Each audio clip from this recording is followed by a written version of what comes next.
Alright guys, so I was going to make a quick video today about how I have found the best way to take notes pretty much for someone who's like a little neurodivergent, has a hard time knowing how to combine what you're learning in class, reading in the book, and all the information you're having thrown at you, put it together into like a nice, easy to read, not overly full, overwhelming page of notes. So I've watched lots of different people talk about their favorite way. I've read about it, and the best way that's worked for me, and maybe it'll help you, is what we're going to talk about. And it's very, very simple, in my opinion. And you can take it and modify it to your own needs. But yeah, so that's what we're going to talk about. So, out of all the different choices I looked at, really the best way that I've found is to do it on a tablet, like an iPad or something, if you can afford one or if you have one. Um, I tried a lot of the different notes apps, and really the top two that I landed on were Good Notes and Notable. Now, I've landed on Good Notes to kind of stick with because I kind of like their infinite canvas, and the system just works better for me. If you don't have a tablet, honestly, you can still do the same thing pretty much with just a notebook.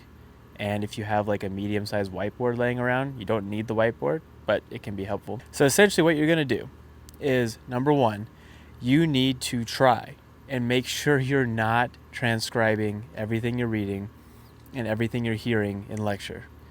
You really should be trying to do the minimal amount of writing possible. If your page is full at the end and you pretty much wrote everything down, you're not really taking notes. You're just being like a court reporter writing down what someone's saying to the defendant or whatever.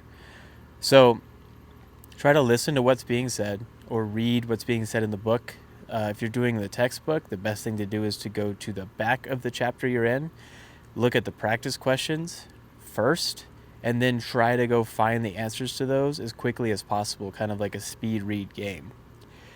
Write those down, fill out the answers quickly, and then go through the chapter one more time, speed read style, and look for anything in bold, underlined, different colors, or those special little like highlighted square sections. Looks like a post-it note. That'll usually have something italicized or bold. That will be important to know, and usually teachers will also gravitate towards those parts of the book to put on the tests. So it's important to have those written down, at least go over them once or twice, and you're not just reading through the book slowly in a boring way. Also, remember the 80-20 rule, as everyone talks about, that it is true. If you shoot for knowing as much of the information as you can, but not being an expert on the entire chapter, and you get like a 95% instead of 100, you still got an A. You're fine. You didn't need to know everything. You just need to know enough to pass the test. So look for those little things that stand out, and that's when you go to the notes. So for the notes, like I said, short, sweet, easy. Bullet points, as few words as possible, shorten words, use symbols, use pictures. That helps. Write those all down. Get about half of a page sideways, and then the full page all the way down. And then when you're done with that, you're going to go over to your whiteboard or a blank piece of paper or your infinite canvas, what have you. Once you do that, you're going to take it, go into the middle, and write down in short form what the topic of the chapter was. Just write it in the middle. Then look at your questions or your notes that you have, and then write the first one down, but not the question. Write the answer to the first one down kind of next to it. You're making kind of like a mind map.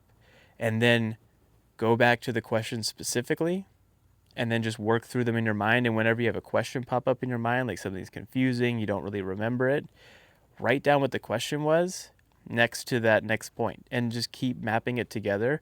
Don't try to follow like a standard way or a standard set of doing things from someone else. Just naturally let it flow with how your mind is working as you're working through the process.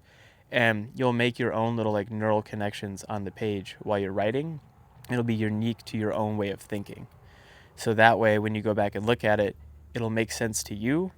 But if you look at someone else's, it probably won't make any sense because it's not following the way you think. But it helps your brain kind of map out how it's working, and it makes those connections a lot stronger.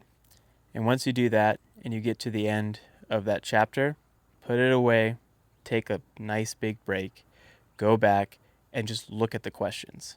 See if you remember any of them.